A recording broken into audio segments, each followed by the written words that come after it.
सलाम हिंदुस्तान दोस्तों, आज की छोटी सी मुलाकात में मैं आपको एक लतीफ़ा सुना रहा हूं, लेकिन लतीफ़े में भी आप नए शब्द सीख लेंगे। जी हां, आज कम से कम 2 नए शब्द उर्दू के आप ज़रूर सीखेंगे। छोटा सा लतीफ़ा है, ध्यान से सुनिए। एक साहब थे, उनको मेहमान नवाजी का, अतिथि सत्कार का बहुत शौक़ था।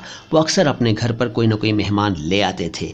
इससे उनकी बीवी बड़ी परेशान रहती थी और वो कहती थी कि भाई तुम इतने मेहमान क्यों लाते हो, मैं थक जाती हूँ खाना बनाते बनाते। लेकिन वो साहब नहीं मानते थे। एक दिन वो अपने एक दोस्त को, एक मेहमान को लेकर घर में पहुंचे और घर में घुसते ही आवाज़ लगाई कि भाई बेगम, आज क्या पकाया है। बेगम तो फूंकी हुई, पकी हुई, तपी हुई बैठी थी। चिल्लाकर बोली, खाक पकाई है।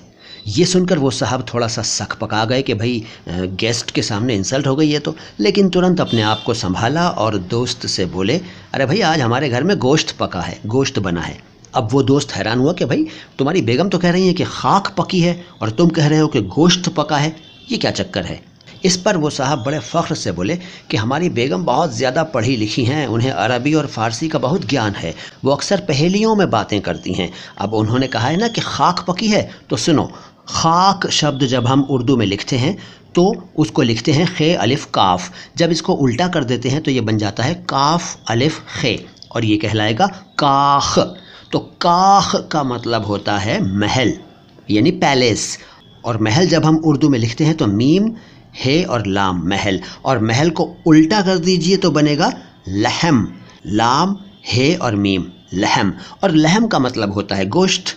काख महल को कहते हैं फ़ारसी में, लहम अरबी में गोश्त को कहते हैं लहम, लिहाजा लहम बना है, लहम यानी गोश्त बना है। डोंट वरी, अंदर आ जाओ। बस ये लतीफ़ा दोस्तों यहीं तक था, लेकिन आपने 2 शब्द सीख लिए ना। मैंने कहा था ना कम से कम 2 नए शब्द सीखेंगे, एक काख, दूसरा लहम। लहम ना कहें, लहम है लहम। हिंदी में आधा ह, अंग्रेज़ी में LAHM, उर्दू में लाम पर ज़बर, हे पर जज़्म और मीम साकिन, लहम।